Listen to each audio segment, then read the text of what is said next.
वो जब तक कनेक्ट होते हैं तब तक महोदय से अनुमति लेकर के हम इसको जन समुदाय को समर्पित कर रहे हैं। यह जो है 46वां अंक है यह, और इससे पूर्व जो अंक हुए हैं उन सब का लोकार्पण। हाँ जी जी, राधा वल्लभ जी अनम्यूट करेंगे आप? अनम्यूट करिए राधा वल्लभ जी, आवाज नहीं आ रही आपकी। डॉक्टर मीनाक्षी जी। जी सर। हाँ, निरंतर करेंगे आप। राधा वल्लभ जी नहीं कनेक्ट हो पा रहे हैं, आप परिचयात्मक जो है उनको प्रस्तुत करेंगे। जी सर, धन्यवाद सर। सर से निवेदन है, यह जो सारस्वत यात्रा है वह 10 वर्ष पूर्व प्रारंभ हुई, जब डॉक्टर विपिन कुमार झा IIT बॉम्बे में अपना शोध कार्य कर रहे थे। तो शोध कार्य की परिणति के रूप में उन्होंने सारस्वत निकेतनम के तहत जानवी संस्कृत ई-जर्नल का एक संकल्प धारण किया। धीरे धीरे सारा समुदाय जुड़ता गया। संस्कृत में सबसे बड़ी समस्या यह है कि वह तकनीकी क्षेत्र में बड़ा ही दुर्बल प्रभाव रखता है। उसके उपरांत भी चूंकि IIT के शोध छात्र थे, तकनीकी को अपना एक साधन बनाते हुए उन्होंने बहुत सारा तकनीकी ज्ञान एक जगह संग्रहित हो जाए, इसी के रूप में यह ई-जर्नल का प्रस्ताव दिया, जिसे बहुत ही सहजता पूर्वक स्वीकार कर लिया गया। समस्या यह थी कि संस्कृत में जो यह पत्रिका आ रही थी उसका संपादन कौन करे, क्योंकि संस्कृत जगत में तकनीकी ज्ञान जो है वह बहुत साधारण तरह उपलब्ध नहीं होता। तब डॉक्टर सदानंद झा जी वे इसके संरक्षक के रूप में आगे आए, प्रधान संपादक के रूप में। उन्होंने अपनी सारस्वत योगदान इस जाह्नवी संस्कृत ई पत्रिका को दिया।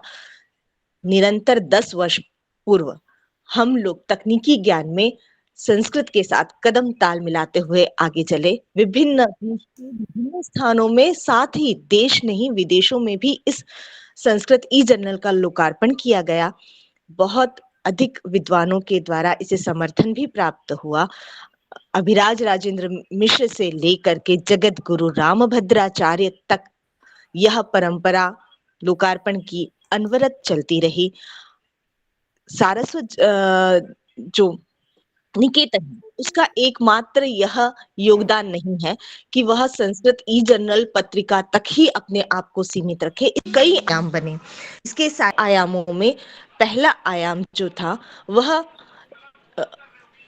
UGC के तहत जो विद्यार्थी नियमित रूप से अध्ययन नहीं कर पा रहे हैं उनके लिए क्रमबद्ध तरीके से शिक्षा की परंपरा को ऑनलाइन के माध्यम से जारी रखना। हम ऑनलाइन की दुनिया में प्रवेश 2019-20 के आसपास करते हैं, जब हम कोरोना के तहत प्रवेश करते हैं संस्कृत वाले बेसिकली, परंतु उससे पूर्व ही ऑनलाइन कक्षाएं प्रारंभ हुई। YouTube पर कई सारे वीडियो डाले गए। ये सभी कुछ सारस्वत निकेतनम के तहत ही हुआ है।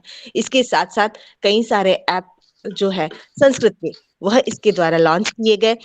भारत की प्रथम ई-जर्नल बनने के साथ साथ यह प्रामाणिक रूप में शोध परंपरा को अनवरत जारी रखती है। महोदय के सामने हम निवेदन करना चाहते हैं, यह पत्रिका केवल और केवल विद्वानों के ही वक्तव्यों को समाहित, शोधों को समाहित नहीं करती, वह समस्त विद्यार्थियों के शोधों को भी समाहित करती है जो निर्धन परिवारों से आते हैं। चूंकि इसका सब्सक्राइब बहुत नॉमिनल होता है, इसलिए और सर का ही आदेश है, चूंकि हम लोग भी सर के पीछे पीछे चलने वाले लोगों में से हैं।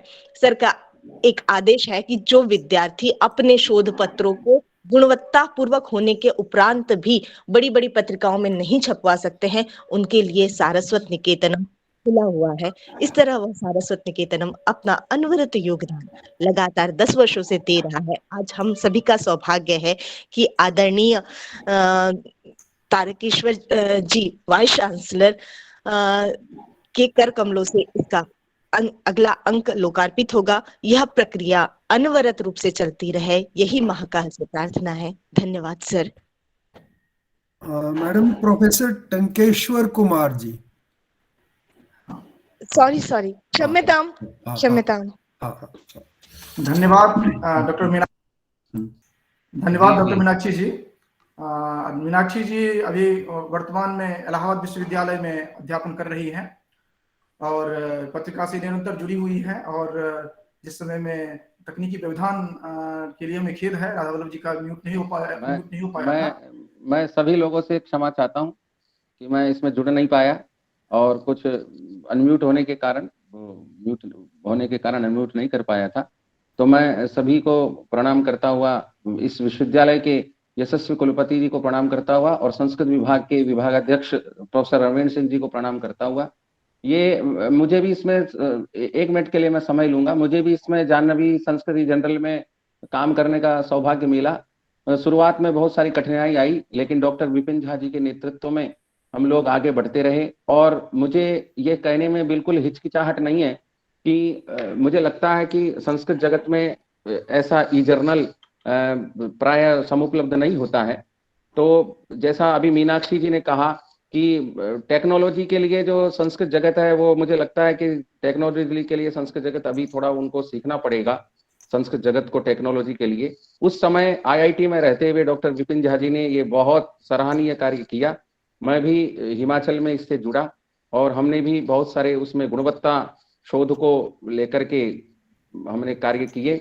आगे भी हम कुलपति जी के नेतृत्व में और प्रोफेसर रणवीर सिंह जी के आदरणीय उनके नेतृत्व में इस कार्य को गति करेंगे, इस कार्य को गति देंगे। और मुझे पूर्ण विश्वास है कि आप लोगों के सानिध्य से, आप लोगों के सहकार से, क्योंकि 3 चीजें हैं, सहकार, संस्कार और संस्कार। सहकार, सरकार और संस्कार। तो जब तक सहकार, संस्कार और सरकार के परस्पर विनिमय और परस्पर संबंध से यदि कोई कार्य नहीं हो पाता, तब तक वो गति को प्रदान नहीं करता है। तो इसी संदर्भ में सभी लोगों से मेरी विनम्र प्रार्थना है कि इस जाह्नवी ई संस्कृत जनरल के लिए सभी को प्रेरित करें और हम गुणवत्ता शोध के लिए अग्रसर हों। इसी के साथ बहुत बहुत धन्यवाद। कार्यक्रम में पधारे हुए सभी लोगों का धन्यवाद करता हुआ अपनी वाणी को विराम देता हूं। धन्यवाद डॉक्टर राधा वल्लभ जी को भी बहुत बहुत धन्यवाद। अंत भला तो सब भला, अंत में अनम्यूट होगा। और इसके अनंतर हम महोदय के आज्ञा से कार्यक्रम को आगे बढ़ाते हुए हमारे समक्ष मुख्य वक्ता के रूप में विद्यमान हैं प्रोफेसर सुरेंद्र मोहन मिश्र महोदय। आप हमारी आवाज सुन पा रहे हैं सर? जाजी फॉर्मल लोकार्पण तो सर से आशीर्वाद तो ले लो उसका। हाँ जी जी जी हाँ यस, वर्चुअल ऐसे ही है। ठीक है, बहुत बहुत आपको बधाई लोकार्पण करते हुए। मुझे बहुत ही हर्ष महसूस हो रहा है। ठीक है, आप कार्यक्रम को आगे बढ़ाइए प्लीज। धन्यवाद। ठीक है।